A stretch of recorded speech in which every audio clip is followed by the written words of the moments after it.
3-4 दिन से धमकी दे रहे हैं भाजपाई, इतना बौखला गए वंदे मातरम पे। मैंने इनको पूरे देश के सामने एक्सपोज कर दिया। क्या गलत किया भाई, क्या गलत किया? हमसे सवाल पूछ रहे थे, मैंने कहा ये बताओ भाजपाइयों, जहां से तुम लोग निकले हो उस आरएसएस ने 52 साल तक नागपुर के मुख्यालय पर तिरंगा झंडा नहीं फहराया। जिन लोगों ने तानाशाही किया, भ्रष्टाचार किया, बड़ी बड़ी सरकारों को जनता ने उखाड़ कर फेंक दिया। इसलिए चुनाव जीतना है तो मुद्दों पर जीतो, चुनाव जीतना है तो जनता के लिए काम करके जीतो, चुनाव जीतना है तो बिजली देकर जीतो, पानी देकर जीतो, शिक्षा देकर जीतो, रोजगार देकर जीतो, अस्पताल में दवाएं देकर जीतो। इस मीडिया को आश्वासन देना चाहता हूं, जब भी उत्तर प्रदेश में हमारे पास ताकत आई, पहला काम उत्तर प्रदेश के अंदर स्कूलों और अस्पतालों का होगा, ये भरोसा देना। और जब तक सत्ता की ताकत नहीं है तब तक सड़क की ताकत से काम कराएंगे, लेकिन घर नहीं बैठे। आपकी वोट चोरी के लक्ष्य को पूरा करने के लिए लोग अपनी जान दे दें, लेकिन मैं भारत के प्रधानमंत्री से कहना चाहता हूं, दुनिया में बड़े बड़े तानाशाह आए मोदी जी, जनता ने जब चाहा उनको उखाड़ कर फेंक दिया। आपकी सत्ता भी एक ना एक दिन जाएगी। नरेंद्र मोदी होश में आओ, होश में आओ, होश में आओ, नरेंद्र मोदी होश में आओ, होश में आओ, होश में आओ। ये लोकतंत्र है। जिन लोगों ने आपातकाल लगाया था इस देश के ऊपर, उनको भी गुमान था नहीं जाएंगे। 77 में देश की जनता ने साफ कर दिया। जिन लोगों ने तानाशाही किया, भ्रष्टाचार किया, बड़ी बड़ी सरकारों को जनता ने उखाड़ कर फेंक दिया। इसलिए चुनाव जीतना है तो मुद्दों पर जीतो, चुनाव जीतना है तो जनता के लिए काम करके जीतो, चुनाव जीतना है तो बिजली देकर जीतो, पानी देकर जीतो, शिक्षा देकर जीतो, रोजगार देकर जीतो, अस्पताल में दवाएं देकर जीतो। जीतना है तो लोगों के दिल पर राज करके जीतो, नफरत फैलाकर मत जीतो। आप नफरत की बुनियाद पर हिंदुस्तान को बनाना चाहते हैं, वो हिंदुस्तान जहां 144 करोड़ लोग, हिंदू, मुसलमान, सिख, ईसाई, अगड़ा, पिछड़ा, दलित, सवर्ण, सब मिलकर साथ रहना चाहते हैं। आप भाई को भाई से लड़ाना चाहते हैं। रोज नई नई बातें, रोज नया नया झगड़ा, ये नहीं तो ये झगड़ा, झगड़ा के बाद रगड़ा। कुछ ना कुछ करना है, कुछ ना कुछ करना है। हम किस हिंदू धर्म को मानते हैं? रामपुर के लोगों, मैं इस मैदान में कांसीराम कॉलोनी के बीच में कहना चाहता हूं, हम उस हिंदू धर्म को मानते हैं जो हिंदू धर्म कहता है वसुधैव कुटुंबकम, पूरा विश्व हमारा परिवार है। हम उस हिंदू धर्म को मानते हैं जो हिंदू धर्म कहता है पूजा की समाप्ति के बाद हम अपने भगवान के सामने खड़े होकर प्रार्थना करते हैं, धर्म की जय हो, अधर्म का नाश हो, प्राणियों में सद्भावना हो, विश्व का कल्याण हो। ये है हिंदू धर्म। हम पूरे विश्व के कल्याण की कल्पना करते हैं और मोदी जी कहते हैं प्राणियों में दुर्भावना हो सकता है हमारी उतनी बड़ी ताकत नहीं है, हो सकता है उत्तर प्रदेश में हमारे विधायक और सांसद नहीं है, लेकिन हमारे सीने में एक दिल है जो धड़कता है गरीब के लिए, बच्चों के लिए, उनके स्कूल के लिए, उनकी शिक्षा के लिए, उनके अस्पताल के लिए। और मैं अपनी इस मीडिया को आश्वासन देना चाहता हूं, जब भी उत्तर प्रदेश में हमारे पास ताकत आई, पहला काम उत्तर प्रदेश के अंदर स्कूलों और अस्पतालों का होगा, ये भरोसा देना।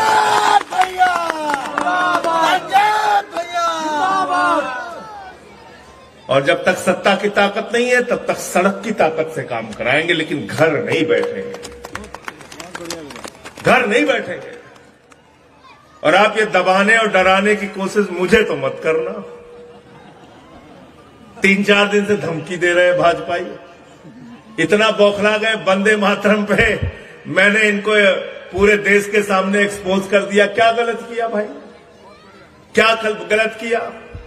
हमसे सवाल पूछ रहे थे, मैंने कहा ये बताओ भाजपाइयों, जहां से तुम लोग निकले हो उस आरएसएस ने 52 साल तक नागपुर के मुख्यालय पर तिरंगा झंडा नहीं फहराया, और 2001 में 3 लड़कों ने तिरंगा झंडा फहरा दिया तो 13 साल तक उनके ऊपर मुकदमा चलाया। किस जुर्म में? तिरंगा फहराने के जुर्म में। क्या आपको यकीन होगा कि ये लोग जो अपने आप को राष्ट्रवादी कहते हैं, इनके आरएसएस के मुख्य पत्र में 28 दिसंबर 1949 को इन्होंने अपने मुखपत्र आरएसएस के मुखपत्र में पांचजन्य में लिखा, ये जनगण मन ये आइटम ऑफ इंटरटेनमेंट है। आपका राष्ट्रगान को आइटम ऑफ एंटरटेनमेंट कहा। आपको मालूम है कौन लोग हैं जिन्होंने मुस्लिम लीग के साथ सरकारें बनाई? ये वो लोग हैं जिन्होंने भारत छोड़ो आंदोलन में देश के साथ गद्दारी की। श्यामा प्रसाद मुखर्जी जो जनसंघ के पहले राष्ट्रीय अध्यक्ष थे, उन्होंने चिट्ठी लिखा था अंग्रेज गवर्नर को कि भारत छोड़ो आंदोलन को कुचल देना चाहिए। ये लोग हमसे देशभक्ति की बात करेंगे, ये हमसे तिरंगे की बात करेंगे, ये हमसे सबूत की बात करेंगे। आओ खड़े हो जाओ, जिस भी चौराहे पे खड़ा होना है। आम आदमी पार्टी का एक एक कार्यकर्ता तुम्हारे पुरखों से ज्यादा देशभक्त रहा है, रहेगा और मरते दम तक रहेगा। अभी बौखला गए। मैंने क्या किया? एक योजना लेके आए, महात्मा गांधी का नाम बदल के कहने लगे जी राम जी योजना हो गई। यहां पे खड़े हैं अंजनी जी। इसकी लड़ाई आपको पूरे उत्तर प्रदेश में आगे बढ़ानी पड़ेगी। मजदूरों का हक मारा गया है। 40% राज्य सरकार को पैसा देना पड़ेगा मनरेगा में। अब कोई काम नहीं होगा, लोगों की मजदूरी खत्म हो जाएगी। महात्मा गांधी का नाम इन्होंने बदल दिया। अरे महात्मा गांधी तो वो थे, गोली लगने के बाद भी जब उनकी मौत हुई तो उन्होंने कहा हे राम। कहा नहीं कहा? कहा नहीं कहा? महात्मा गांधी वो थे जो हर दिन रघुपति राघव राजा राम का पाठ करते थे। मैंने कहा बेईमानो, तुम महात्मा गांधी का नाम बदल रहे हो। भगवान को अपने भक्त से बहुत प्यार होता है। श्री राम भी तुमको श्राप दे रहे होंगे कि तुम कैसे लोग हो, हमारे भक्त का नाम तुम बदलने का काम कर रहे हो। मैंने कहा घोटाला तुम करते हो, अपराध तुम करते हो, भ्रष्टाचार तुम करते हो। मैंने कई राज्यों की खबर खंगाली। मनरेगा में भ्रष्टाचार महाराष्ट्र में, मनरेगा में भ्रष्टाचार हरियाणा में, मनरेगा में भ्रष्टाचार उत्तर प्रदेश में, मनरेगा में भ्रष्टाचार राजस्थान में, मनरेगा में भ्रष्टाचार गुजरात में। तो मैंने भाजपाइयों से जो कहा, जिसके कारण उनको बहुत ज्यादा गुस्सा आ गया मेरे ऊपर, मैंने कहा बेईमानो, तुमने राम जी का नाम इसके साथ लगा दिया। अब लोग क्या कहेंगे?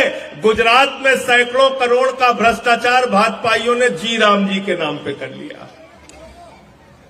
उत्तर प्रदेश में भाजपाइयों ने सैकड़ों करोड़ का भ्रष्टाचार उत्तर प्रदेश में जी राम जी के नाम पर कर लिया।